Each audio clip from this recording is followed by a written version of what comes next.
Assalamu alaikum wa rahmatullahi wa barakatuh. This is a Muslimah's reflection. So today, I wanted to share my reflection in my Nikah class. So I've picked up another course. As many people who follow me or know I'm very studious, alhamdulillah. And I'm always reading and picking up on taking Islamic classes, is trying to just understand my deen and get closer to Allah subhanahu wa ta'ala and our Nabi Rasulullah sallallahu alayhi wasallam. And so in doing that, I've been wanting to take this course for some time. I know the sister very well. I met her through the community, and she's an amazing sister, amazing professor. And she specializes in Islamic marriage. Um, and so she has this course where you take that you learn about marriage. It's better before you decide to get married. And I decided to take this course after, knowing about it for a couple of years. I felt like I was ready. Um, and I highly recommend if to take this course or for our masjids around the world to develop courses like these um, for our people, because I feel like just in taking this course, I have learned so much about the Islamic foundations of marriage and longevity in marriage. I learned so much about the spirituality of marriage.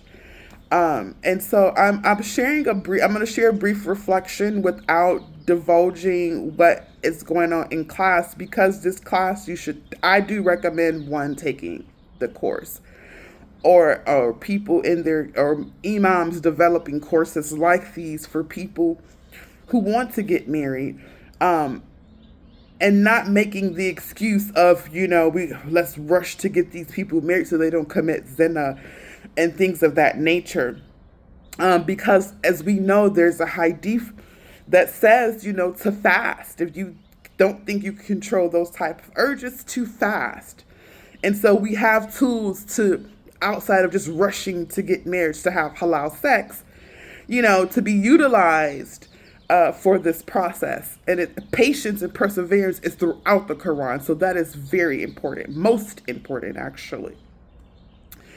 But anywho, so a brief reflection, and in doing the course and reflecting and thinking and pondering, and I had a discussion with the companion yesterday, and we were talking about some things, and it caused me to want to share just some brief things really quick if I can. I know I could be really long-winded. Um, so I'm going to try to make this really short and just to the point.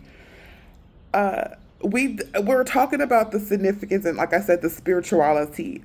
And I was telling him, and I said, what I find it just so funny is that we recite these surahs and these ayats and things of that nature, but do we really ponder on the spiritual meaning of these? Not the fleshly, bodily, like surface meanings, but really in depth. Do we go to the core, our soul, our ruh, in understanding what Allah subhanahu wa ta'ala is giving us? Because, a lot of metaphors are used. If you're reading the Quran, you see a lot of metaphors throughout there, and it may not mean exactly what it's saying in that moment, but it could be utilized as something else. For example, the garment. Notice how Allah subhanahu wa ta'ala utilizes the woman first as being the garment for the man, symbolizing the strength of the woman in the relationship of the partnership between man and woman. Profound significance. But we miss that. Men think of that as, oh yeah, you're my garment, so you gotta do what I. No, no, no, no, no. Much more in depth, my brothers. To go even more deeper, think about the crookedest part of your rib. What does your rib come from? The inside of your. As a nurse, and many people in healthcare, how many layers of skin, tissue, and muscle does one have to pull back to get to that rib? It's a lot, baby. You got about 7 layers of skin. Okay, this outer skin that we see is only surface level number 1. You got to go deep, baby. And that is where the woman was created, from the side. Do y'all hear where I'm going with this? Have y'all tapped into the depthness of your spirituality?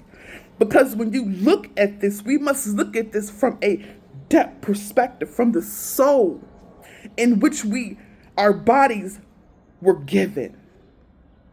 We got to start looking at things from a soul's perspective and not from the mental perspective, because our mental perspective, the eyes are fleshly eyes.